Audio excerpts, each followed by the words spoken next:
A warm welcome to Disky Talk with Luyolo. If you're tuning in for the very first time, I do ask that you please subscribe and hit that notification bell. If you've been a part of this journey, I hope you thoroughly enjoy this episode. So, on today's episode, I discuss all things Bayern Munich as I have a look at the new signings. So, Bayern Munich have signed 3 players so far in Sadio MANÉ, Mazraoui and Ryan Gravenberch. So, we will then have a look at each player from an individual perspective, have a look at their qualities, their strengths, and how then they fit into JULIAN Nagelsmann's team.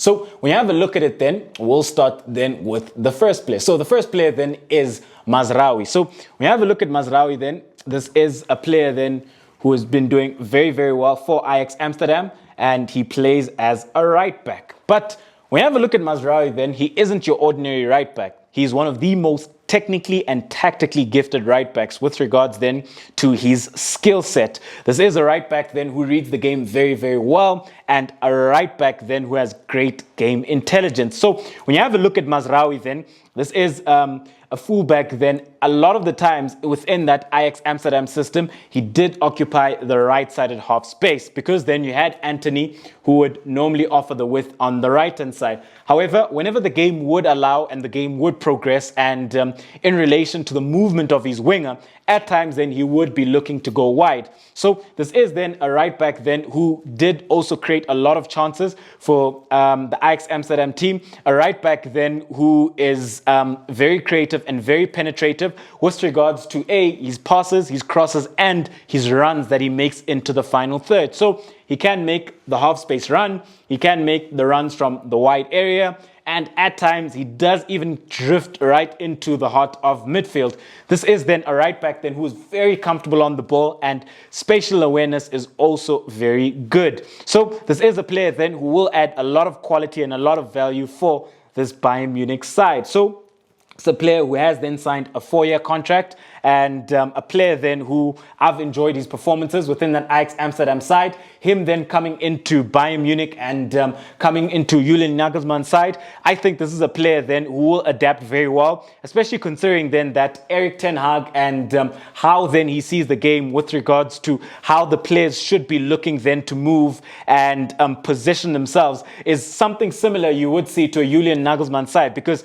both systems are quite intricate in the sense of how then players should be looking to play, especially then when you consider the right back. But that is something that I will go into within the extra time segment, because then I think that Mazraoui will be a perfect fit within the Bayern Munich system, because within the Bayern Munich system, the right back doesn't tend to give the width, but the right back does look to invert and occupy the right-sided half space, and he does then tend to drift into the heart of midfield. Moving on then right along, the next player then is Ryan Gravenberch. So Ryan Gravenberch then was Mazraoui's teammate at Ajax Amsterdam, so they will be teammates yet again within Bayern Munich colours. So when you have a look at Ryan Gravenberch, this is a young box-to-box number 8 midfielder who has a lot of quality. So when you do have a look at him, he is ambipedal, so he's comfortable with both feet, left foot, right foot. And when you do have a look at him, then one of his key strengths is how good he is then at progressing the ball and ball carrying as well. He's very, very good and very comfortable on the ball with regards then to being able to progress with the ball and carry the ball within the final third. When you do look at him then, I think this is a midfielder who's got all the makings of a midfielder who can go on to become a complete midfielder with regards to his skill set. Technically, he's very good. He's got great game intelligence, and he is an ambipedal midfielder as well. So it does make it a lot easier for him with regards to manipulating the ball within the heart of midfield. Also then another key component is that he is then quite a strong and a very physical boy. So he does also have the physical presence within the heart of midfield. Also then, when you consider the fact that within that Ajax Amsterdam side, they did play then a 4-2-3-1. So he did play within a double pivot next to Alvarez. So Alvarez would be there. Then you'd have Gravenberch, but Gravenberch was the more advanced within the double pivot. So which also then could be a great fit for Bayern Munich, considering the fact that Bayern Munich then do also play with the double pivot. So you'd normally have Kimmich, and then you have Goretzka, but then you'd have Gravenberch there. and Gravenberch would be the one to venture forward a lot more. Then you'd have Joshua Kimmich as the deep laying playmaker.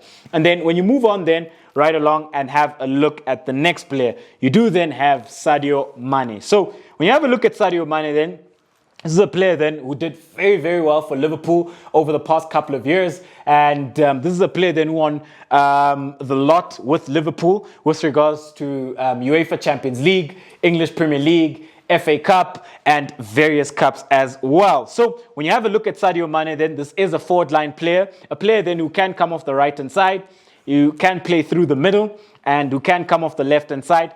However, predominantly his position then is as a winger, predominantly coming off the left-hand side. So when he does then play as on the left-hand side, he does then tend to occupy the inside forward role a lot more. So yes, at times he does look to start wide, but he does tend to occupy this left-sided half space a lot more with regards to then how he'd be looking to position himself, and also then with regards to breaking into the box, because then this is then a winger then who does tend to score a lot of goals. So he does then play as an inverted winger on the left-hand side, and he can also then occupy that inside forward role a lot of the times. However, when you do have consider the fact that there are reports that Lewandowski could be leaving, this is what makes it interesting with regards to Mané's role. However, when we move on then to the extra time segment, we're going to have a look at it then from a holistic perspective with regards to how do these players fit in. So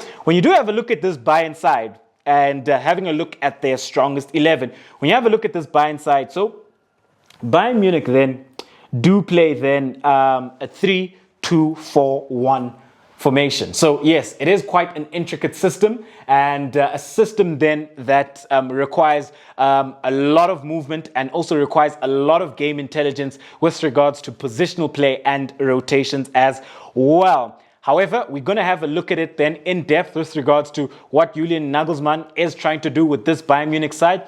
At times, it is also then a 4-2-3-1, but overall then, it is then a 3-2-4-1 shape, which then at times does transition into a 3-1-5-1 shape. However, how does he do it? So in goals then, you do have Manuel Neuer, and then as the three at the back, you'd have as the right-sided centre-back, you'd have Pavard in there. You would then have Upamecano, and then you would have Hernandez. But when you have a look at it then, this is where I think then Mazraoui would fit in, because when you do consider then how this Bayern Munich side are trying to play, so it is key then that they build up with a three-man build-up, and this is the base then with regards to how they're looking to progress the ball from the back. So when you have a look at Mazraoui, I did mention earlier on that for Ajax Amsterdam, a lot of the times he was inverted and he did occupy the right-sided half space, either advanced within the final third or deep within his own half, within that right-sided half space. He was looking to invert and come in a lot of the times because Antony would be looking to offer that width. So with this Bayern Munich side, same thing. The right back then doesn't look to hog the line and offer the width, but the right back does come into that pocket of space within the right-sided half space where then he is looking to invert. So this is where I think then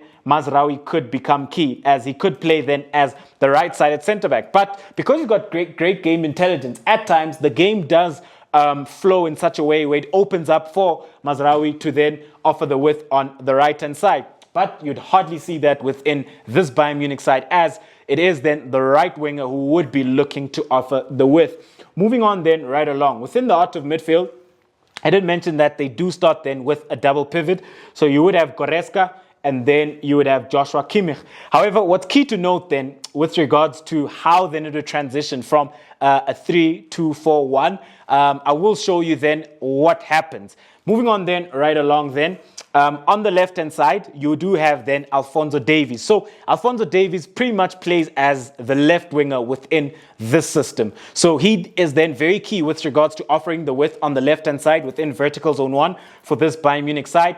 And then on the right-hand side, they do have quite a lot of options, but most of the times it has been Gnabry, you know. But you could also have Coman starting on the right-hand side, looking to offer the width. It could also be Sané, but we will then go with Gnabry on the right-hand side. And then moving on then right along, when you do have a look at the two number 10s, you would then normally have Müller as the one number 10, and then you could have Sané, and then you would have Lewandowski. But, you know, there is Musiala as well. However, let's then say that you would have Sadio MANÉ as this left-sided inside forward, you know, sort of playing in this pocket of space, and then you'd have Müller there on the right-hand side. So when you have a look at it then, I think this would be their strongest 11. So you would have Goretzka in there, but there is also Ryan Gravenberch, who does then offer a different skill set to Goretzka, and with links then and reports linking Goretzka away from the club,